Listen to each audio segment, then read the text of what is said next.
Sonra bulutlar çöktü üstümüze, o soyuk küle adını bildiğim her mesajın, her gizli izinin hayatımı duman kimi sardı bir.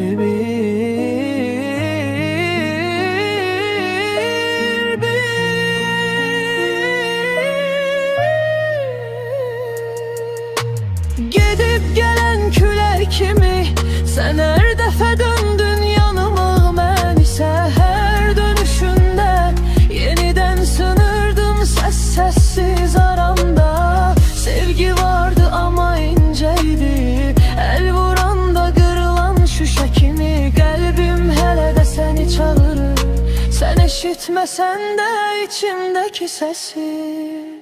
Belki de bir gün adın belə anılmaz, belki unutmaq da bir dua kimi olar. Ama mənə qalan bir həqiqət var, sen bilmeyen bir sevgi, sen duymayan bir yanıqla hele de